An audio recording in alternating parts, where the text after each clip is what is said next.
తెలంగాణ రైతుల యూరియా కష్టాలు అన్ని ఇన్ని కావు. చిన్న రైతు పెద్ద రైతు అన్న తేడా లేదు. ప్రజా ప్రతినిధులకు సైతం ఈ తిప్పలు తప్పడం లేదు. మహబూబాద్ లో యూరియా కోసం స్వయంగా లైన్ లో నిలబడ్డారు మాజీ మంత్రి సత్యవతి రాథోడ్. దీనికి సంబంధించిన బ్రేకింగ్ మనకు అందుతున్నాయి.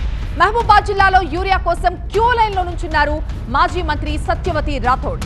గుండ్రాతి మడుగు సొసైటీ దగ్గర యూరియా కోసం రైతులతో పాటుగా ఆవిడ కూడా క్యూ లైన్ లో నుంచిన ఆ దృశ్యాలు మనం చూస్తున్నాం. తనకున్న 5.5 ఎకరాల భూమికి యూరియా అందడం లేదంటూ మాజీ మంత్రి సత్యవతి రాథోడ్ ఆవేదన వ్యక్తం చేస్తున్నారు. రైతులకి యూరియా సరఫరా చేయడంలో ప్రభుత్వం ఫెయిల్ అయిందంటున్నారు సత్యవతి రాథోడ్.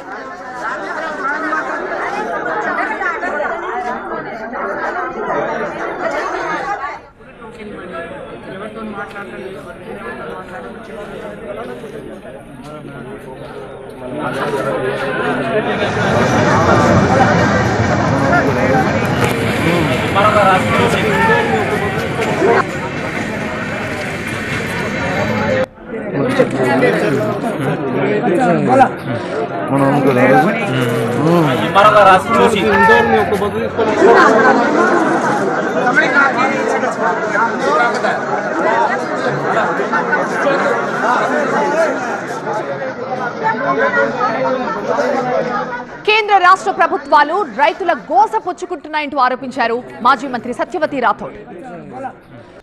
గడిచిన నెల రోజులుగా రాష్ట్రంలో రైతు వ్యవసాయాన్ని వదిలేసి నాట్లు పెట్టడం వదిలేసి యూరియా కోసం వారాల తరబడి క్యూలో ఉంటున్నారు.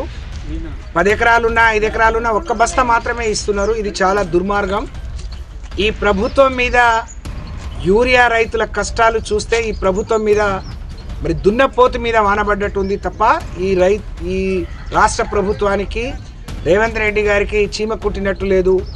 మరి ఎంత అధ్వానమైన పరిస్థితి, ఎంతమంది కొట్టుకుంటున్నారు. ఎప్పుడు లేని కొత్త పరిస్థితిని 10 ఏళ్లలో ఒక్కరోజు ఒక్క రైతు రోడ్డు ఎక్కని పరిస్థితి నుంచి ఈరోజు 500-600 పెడితే కూలీలు రావట్లేరు. కానీ వాళ్ళ వేసిన పొలాల్లో దిగుబడి రాదని ఎకరానికి ఒక బస్తా ఇచ్చినా బాగుండు. కానీ 10 ఎకరాలు 5 ఎకరాలకు కూడా ఒక బస్తా. నేను ఇవాళ వెళ్తే 5.5 ఎకరాలకు కూడా ఒక బస్తా ఇస్తామని చెప్పారు. నేను నా కోసం రాలేదు, అందరి కోసం వచ్చినా అని చెప్పినా. అక్కడ చూస్తే పరిస్థితి చాలా దయనీయంగా ఉంది.